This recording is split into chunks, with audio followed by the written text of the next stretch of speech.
Join Radhi and I for a special On Purpose episode today with BMW. Radhi and I love taking road trips together, and today we get to take you on a drive in the all-electric BMW iX. First ever episode in a car together. I know, have fun. We love going on road trips, and I thought today we'll just do a little spin. Good little chats. Yeah, find a nice lookout point, enjoy the sunset. You know I'm a romantic. Hopeless romantic. You got questions next to you? Amazing. The team chose these questions. Let's dive in. What is something you would ask my opinion of? I would ask your opinion of what's good for my health. I'm like, okay, I want a dessert. What should I eat that's healthy? I would ask your feedback on, I've been doing this workout. I'm not sure I'm feeling good from it or bad from it. Like, how should I change it up? I would ask for your opinion of, I want to feel like this in the morning or this in the night, or I've got a headache. What should I do that's natural and a remedy that's going to help straight away? If my gut's not feeling so well, what's a change I could make that will make me feel better? You know, I think I ask your opinion of me sometimes as a person. Like, I find it really reassuring, and it means the world to me when I know that you love me and you appreciate me and that you value me. I think that means a lot to me because I really value your opinion, because I think that you're an amazing person, and I think that you have a really good moral character and are a very honest, genuine person. And so when you think good things of me, I think that if I have a choice or a decision I'm making, or if I'm sharing something or writing something or thinking about something, I always like getting your opinion, because I feel that if I've checked it through with you, then it will be authentic and deep.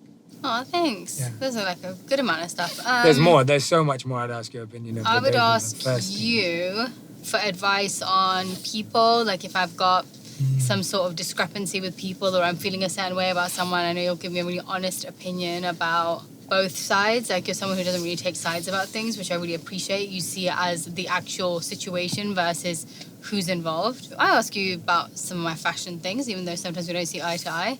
I'll get your opinion, because may not take it all the time, but I will still get the opinion. Got it. I would ask you about every time I need any motivation, or I'm feeling like I'm lacking in trying to get through my day or figure out what I should do next. You're so good at figuring out step by step of turning something that feels so big into manageable steps and achievable things. So I appreciate that. That's really great for me, because I feel like I always make things really big in my mind, and you really help to break it down. You're like, actually, let's strip it all back, and this is actually what you need to do.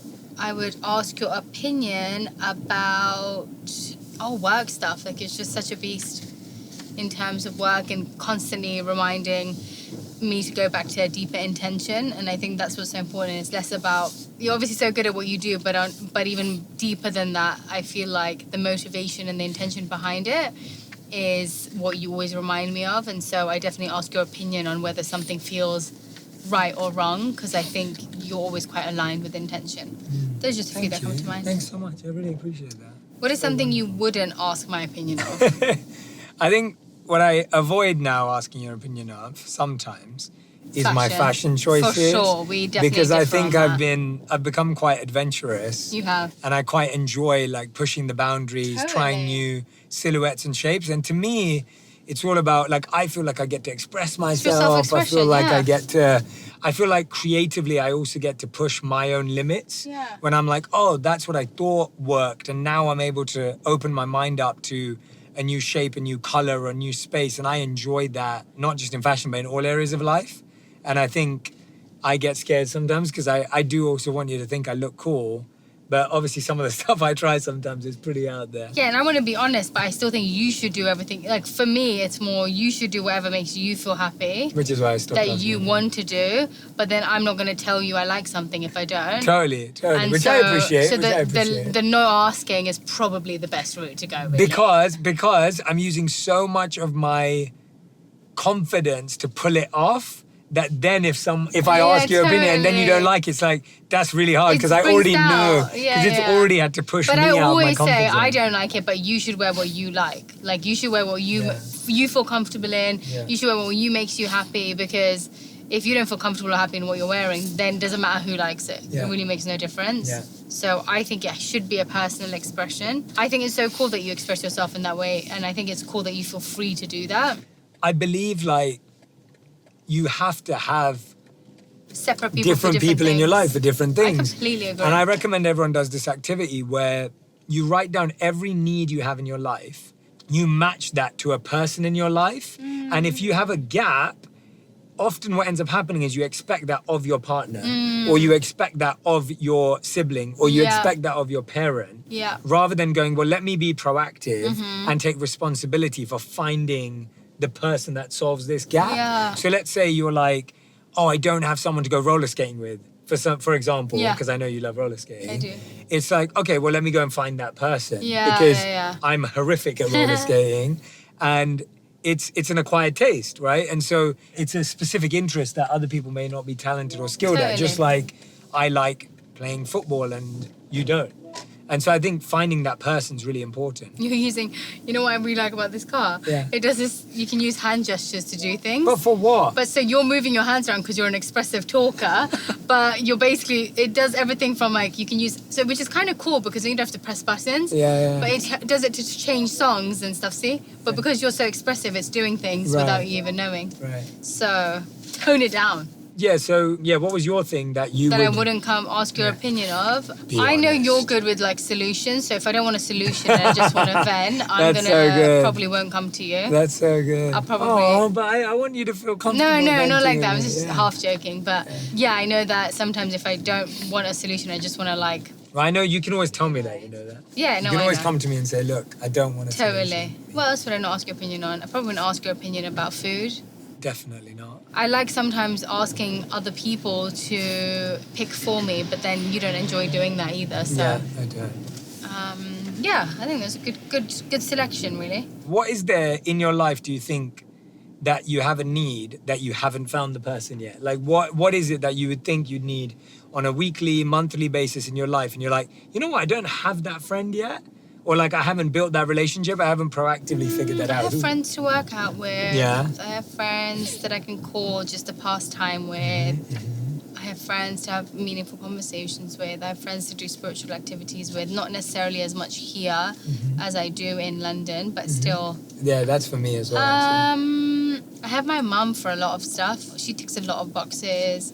You tick a lot of boxes. My friends, I don't know. I that's feel good like then. No, but that's a complete life. That's good. I feel like my sister ticks a lot of boxes for me. No, but that's good. That's a good place to My be niece and nephew for some fun and silly combos.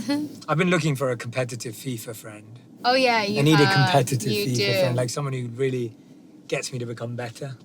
Maybe, you know what, I miss having a friend that just comes and like sits and does nothing with me. I like having friends like that sometimes. Cool. We just exist together. Yeah. Maybe take naps together. Maybe just like watch something but don't have to talk together. Right, got it. Yeah, like a lot is said, but just like nothing is actually said. Got it.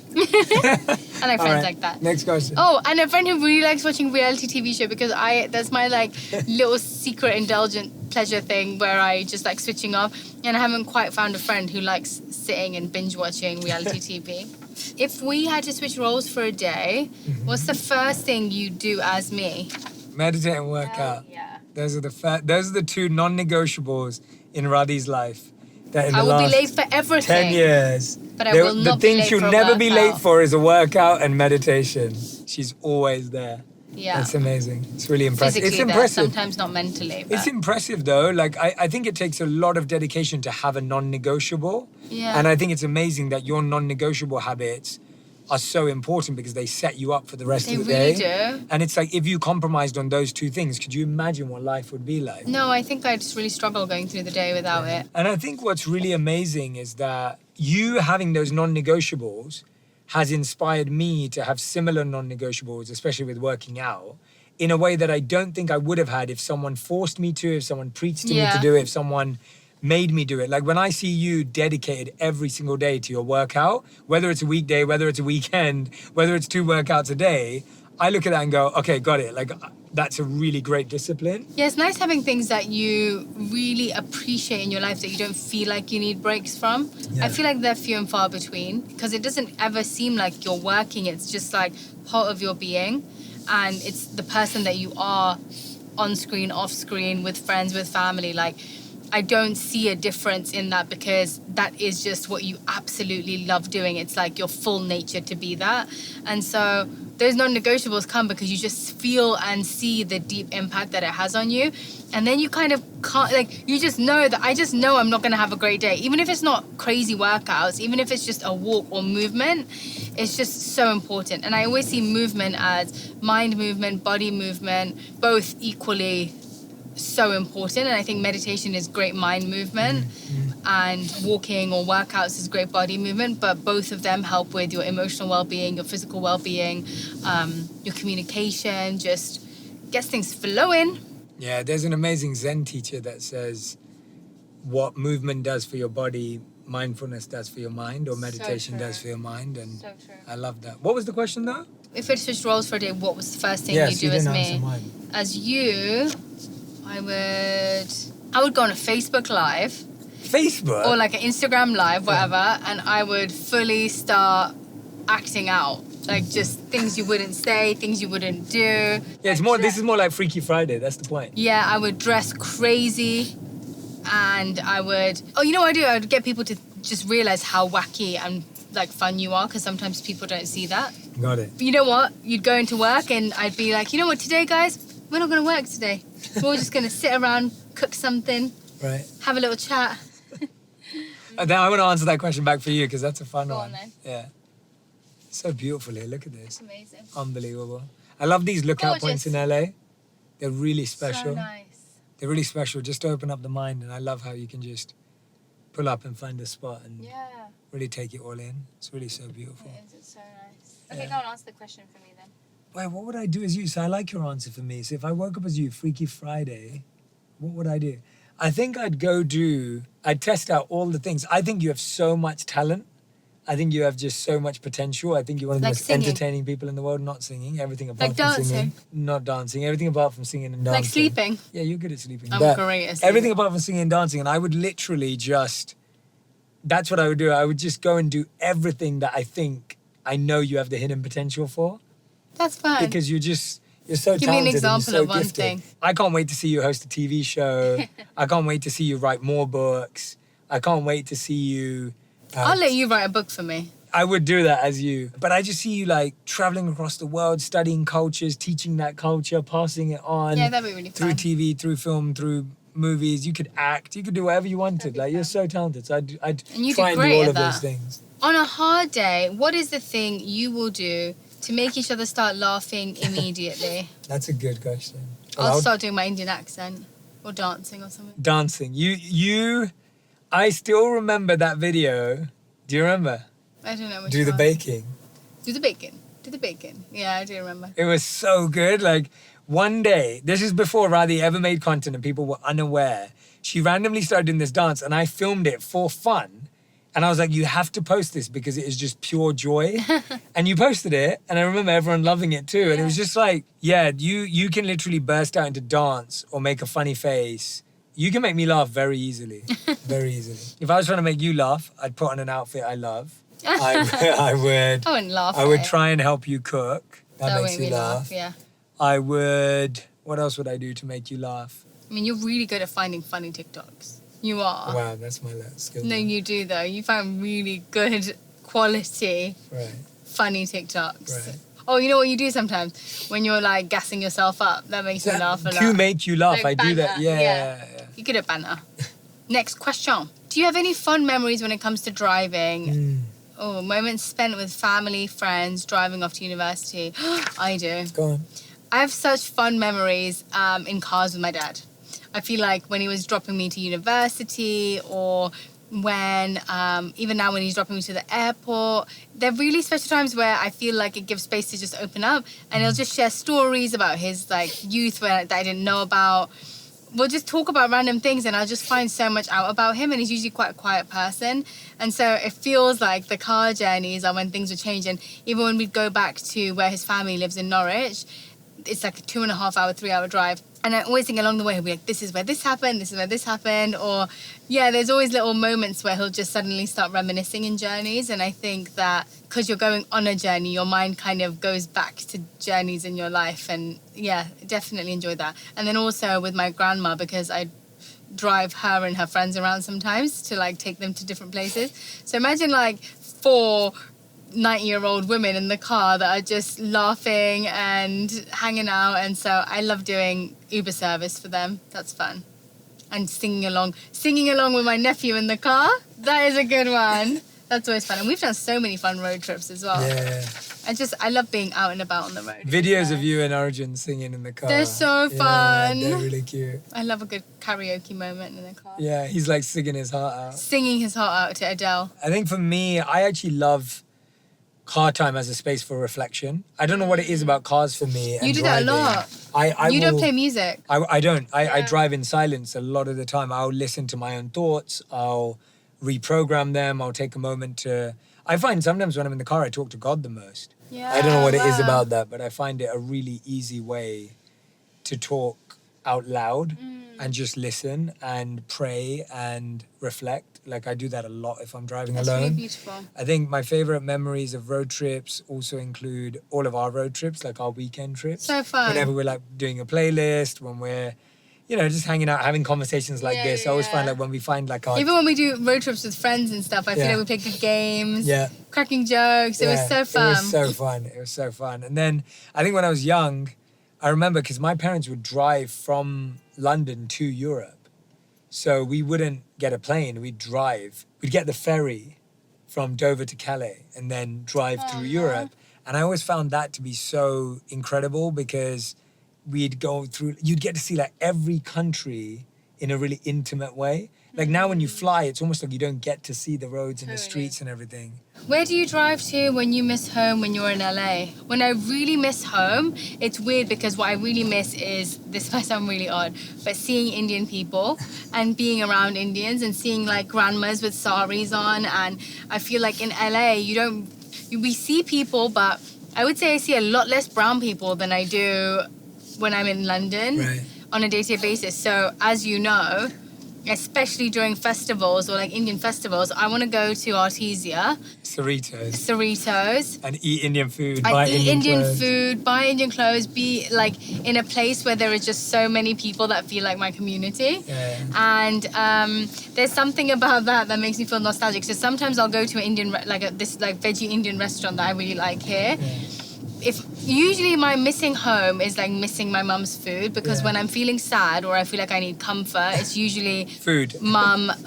Specifically my mum's food that brings me that comfort. And if I can't get that, then I have to go see some like old Indian women in saris, so it feels like I'm around my grandma. I love that. So yeah, that's probably, if I think about it, it's either that or I'll sit just by myself and eat ice cream and watch a Bollywood movie or something. Nice. I think for me, I drive to places I can make new memories. So if I miss home, I'm always thinking, well, what's a new, cool, fun thing I can do to create and build a new memory? I think it's very easy for me sometimes to think if I miss something that I have to recreate it, or sometimes we think if we miss something, you have to remake it. For me, I just like to think, okay, well, what opportunity do I have or what possibility do I have to just build something fresh? So I think that's what I do. What is the thing you were most scared of going into this past year that you ended up doing? Literally a month before my world tour, I was so close to pulling out because I was really worried about whether I'd be able to stay healthy and fit traveling to all those countries. And I was concerned about my well-being. I was thinking about work. I was thinking about all the things I had to put on hold. It was like I wasn't going to see you for months. I wasn't going to see most of my team for months. I wasn't going to be able to do so much of the work that I'm used to doing every single year. We had to tape meditations in advance. We had to tape podcasts in advance. There was so much work. And like a month before, I was like, okay, I don't think I can go on tour. And the thing that kept me going was Nicole and Annie had worked so hard on putting the tour together. And the team had worked so hard on putting the tour together. And I was like, I can't let them down. Like if I cancel it, it's going to let down all these people who've worked so hard putting it all together. And I can't just pull out. And I never told them that till afterwards. And I think they were relieved. But it was just one of those things of just like when you're doing something new, what I've learned is it's so natural to feel scared and it's so natural to feel fear. And what I've realized is before I used to think you have to wait to get over the fear to do something. Or you have to wait till you don't feel scared so you can do something. So you spend all your energy going, okay, well, how do I take care of my fear? How do I control my fear? How do I move past what I'm scared of? And the truth is, you have to be fearful and do it anyway. Like, you're gonna be scared anyway. So why not accept that you're scared, accept that you're fearful, create a plan, and then do it. Like, when I went on my tour, I remember after finishing the US leg, I was exhausted.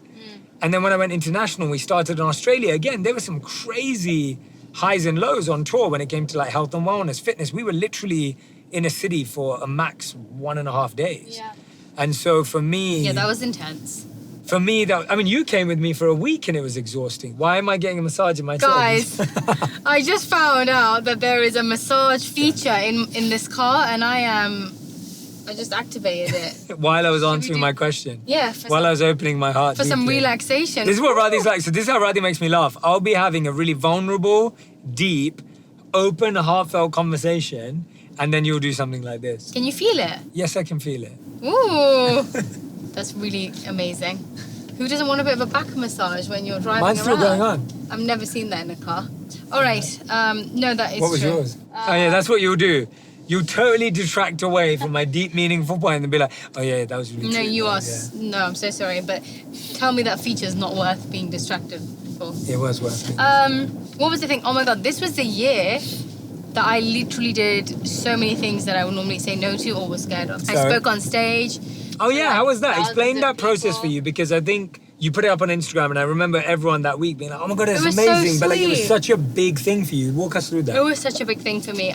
Why was it such a big thing for you? So you were invited to give a speech for... I was invited to give a speech for an organization that had 3,000 people? Right, in the audience, which In is the huge. audience, yeah. You'd it never was spoken to huge. more than 300 people maybe? I'd never really spoken to people like Right. that on stage. I So- maybe done one panel or something back in the day, but I remember freezing and not even talking. And this was a panel. keynote. This was not a panel. This was a keynote where it was a full 30 minutes speaking to the crowd and then 15 minutes of Q&A.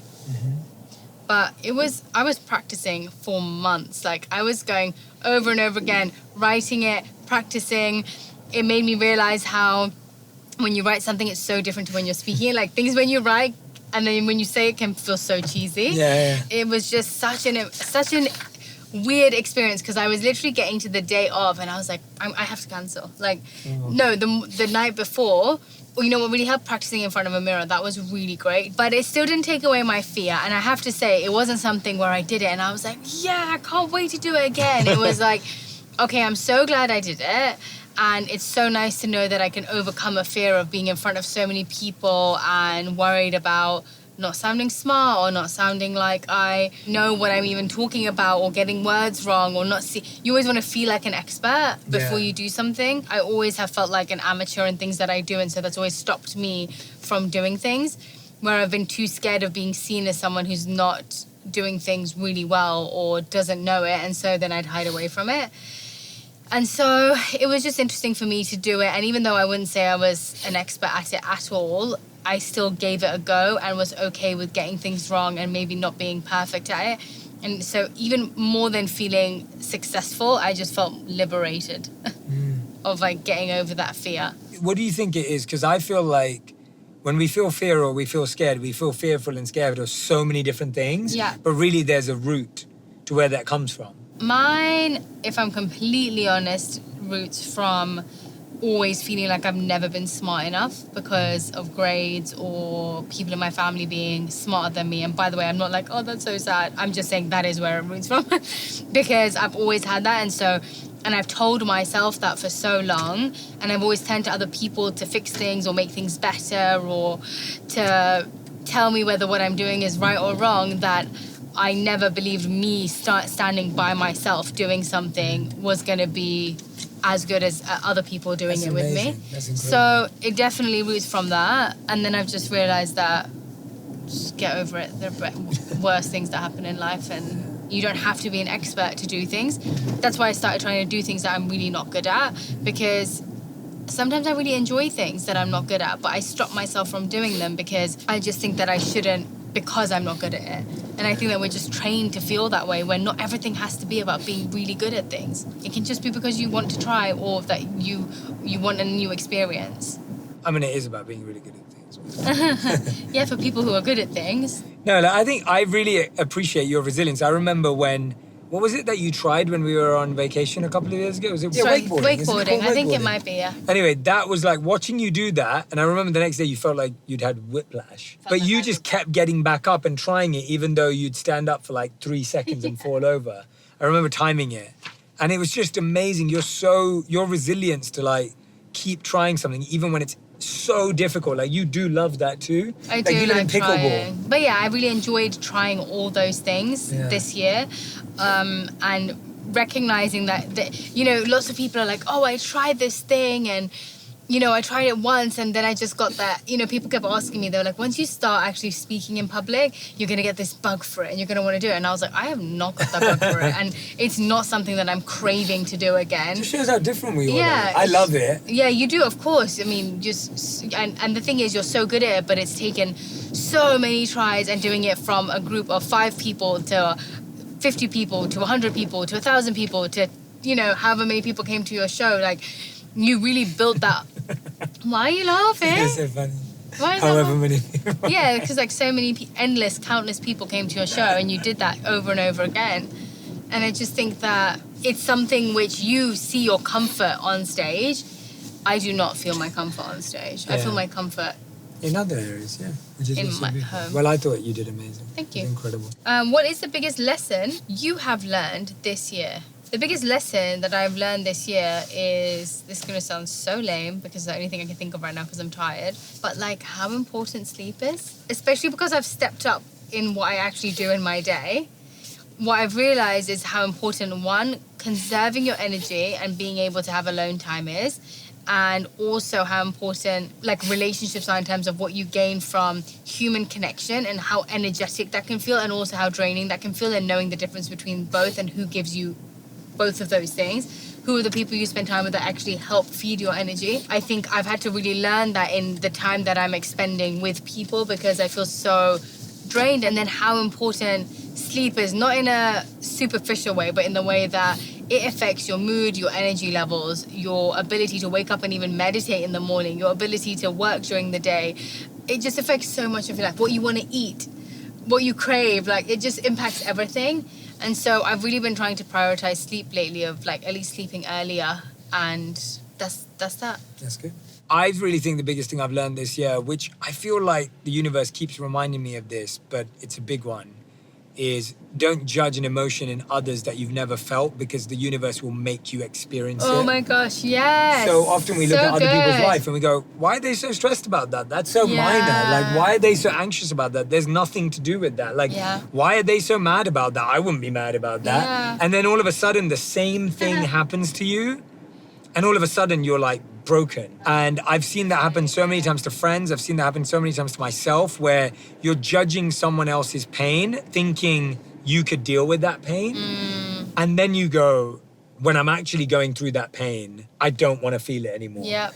And so whenever I find myself thinking, oh, I could handle that better, or that's not a big deal, or can't believe they're struggling with that, I've started to realize just don't have that feeling, because you have no idea how that person's navigating it, what their trigger is, what their trauma is, what their pain is. And it's so easy to be like, oh, well, I find that easy.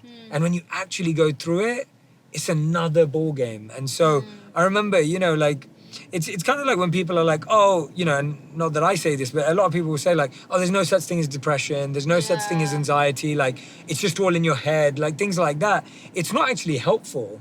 And I think everyone goes through something like that in life that really breaks them down. And when I go through that, like when I feel like I've judged something and then I'm going through it myself, I go, oh, got it. This is making me more compassionate now For that. for other people's Yeah. pain. And I hope that I can keep this feeling when I'm feeling confident, that even if I haven't experienced someone's pain, I can still be compassionate towards it, because I recognize that I don't understand all types of pain just because I think I do mentally. It's so interesting how we think because we understand something theoretically, it should be easy practically. When we're not going through that challenge right now, we underplay it and undermine it. And then as soon as we're going for our own challenge, we overhype it. Yeah. The next question is, what is something you want to work on for next year? Oh, nice. Yeah. And I think my thing is, I think that it's easy when, and I'm sure many people have felt this in relationships or even in friendships, where you see someone with a specific purpose and like they know what they're doing, and you can almost either jump on the bandwagon of their purpose or intention and try and mimic it without actually feeling it or doing the work it requires to maintain it. And I've been thinking about that a lot, because I think seeing you have your purpose and have seen you do that for a long time, I think I kept trying to create the same purpose for myself or jump onto your purpose and make it my own. But the problem was I didn't have the deep-rooted feeling that you have with what you are doing.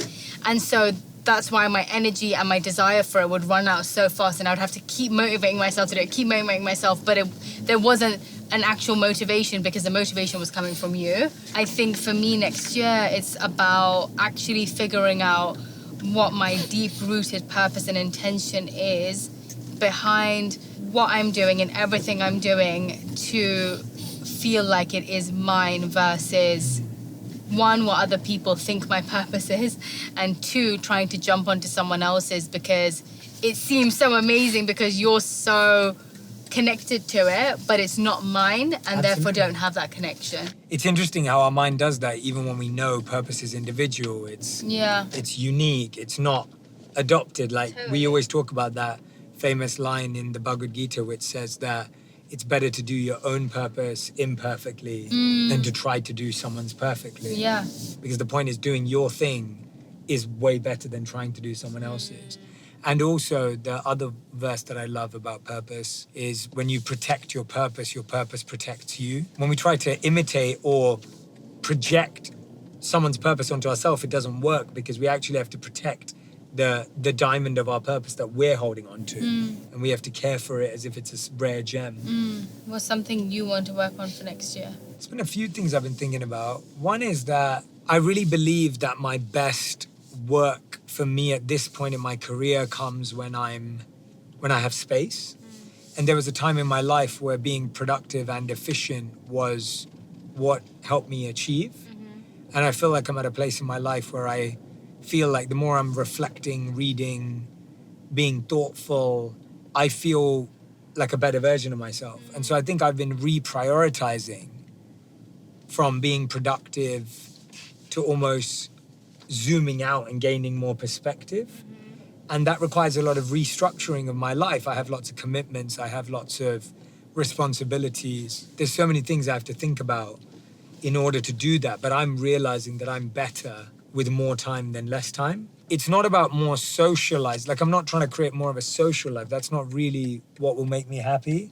But I'm trying to create more of space to be more curious and be even more reflective and thoughtful than I believe I already give myself time to. I find that I'm often putting myself in a lot of discomfort to operate at a high level, and I want to give myself some mental comfort.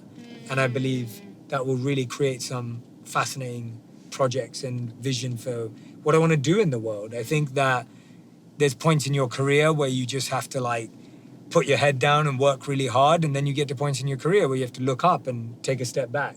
And I think I'm at a point in my career where I want to do that because I want to really think about the impact I want to have in the world. I want to really think about the work I want to do, the pathways I think are going to really shift culture in the world, and I want to give myself time and space. That's not going to come from productivity. That's going to come from perspective. What is something you valued this past year in our relationship that you did not value in the past? Oh, that's such a great question. I'd say maybe for me is, I think in the past, because you were always ready to give help and I wasn't ready to necessarily receive it because I wasn't ready to do the work it took to do it. And you're always someone who wants to help and you always have the time and space to help no matter what you have going on. And I think in the past, I didn't value it because I almost wasn't ready to... I didn't want to waste your time because I knew I wasn't ready to put in the work to actually take it on. No, but you know what I mean? It was more me not being in a place to do the stuff required because I'd get your advice and then I wouldn't implement, and then it didn't make sense, and it made me feel bad about it. Whereas I feel like this year, because I made a decision to really try and understand what my potential was and to push myself to see and explore that, I was able to take on a lot of your really great advice and time, and I value that advice a lot more now because I'm ready to actually receive it. I think for me, there's a couple of things. I think I learned to revalue every year just how much you do love me by your choice to, as we've always talked about, it's been so hard for you to move away from family and move to New York and then move to LA, and I know you go back often when it's nice, but you still base yourself here, and I think I learned to revalue that every year as a sign of how much you love me, because I realized that is the reason that makes you do it. You wouldn't do it if it wasn't for that. And I think that is something I have to revalue. I get a newfound value for it every year because I realize it more and more.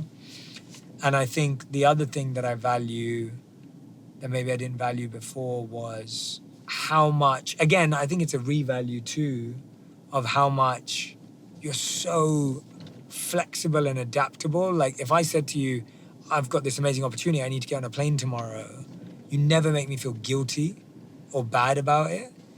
And that is just, I've thought about it a lot, and I'm like, that is really hard. And yes, we're both like that with each other, but I think it takes a lot to just be flexible and adaptable. Life hasn't got less busy, it's got more busy. So I think that's a newfound value again that I renew every year of wait a minute, you're more flexible and adaptable. I went on a world tour this year.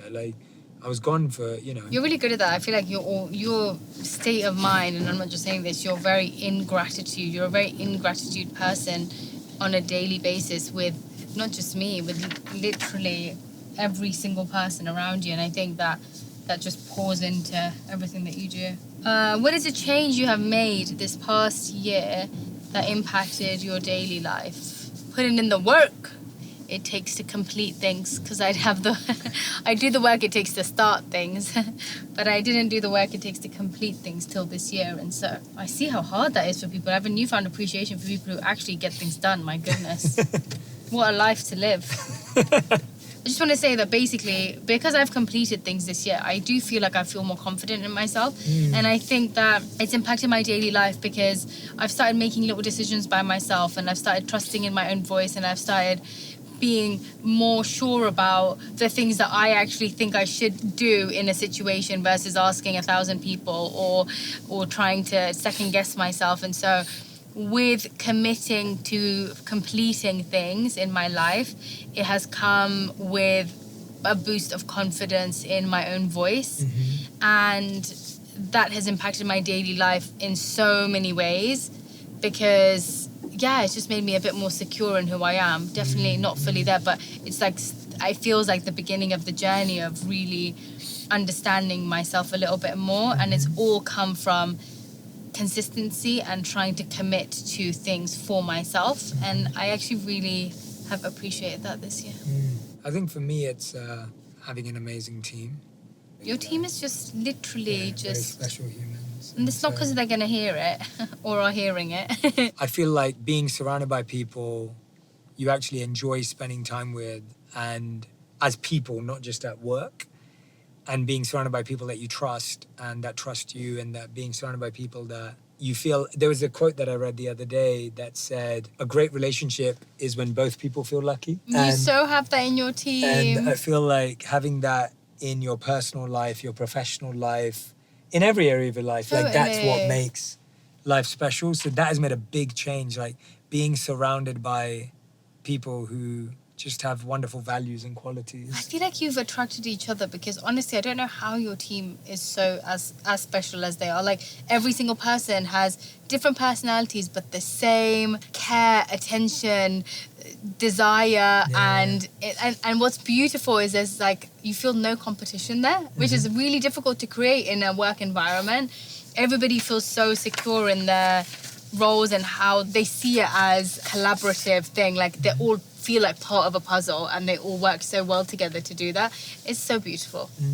I appreciate seeing you so happy finally, because I think that you've worked so hard to get to this point, to have people who feel the same way. Yeah, it's nice being surrounded by people who feel the same desire and excitement as you do every single day. Yeah, it's been really special. And on that note, I want to say a big thank you to all of you, because I think it's been amazing just the amount of love and support that On Purpose has had in the last 12 months. The incredible guests we've had are because of all of you that watch, that like, that share, that recommend this podcast to your friends, the amazing conversations I've been having, the solo episodes that I've been recording. Just thank you for all your love and support, because I couldn't do any of it without you. And it's amazing to see the growth that we're having, and it's unbelievable. And so grateful to you all. Genuinely, thank you so much. And thank you, Radhi, for doing this with me. Of course. Going on this little road trip. I always like these conversations. Yeah. They bring so much out.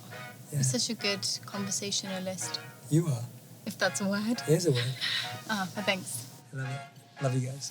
If you love this episode, you'll love my interview with Kobe Bryant on how to be strategic and obsessive to find your purpose. Our children have become less imaginative about how to problem solve, and parents and coaches have become more directive in trying to tell them how to behave versus teaching them how to behave.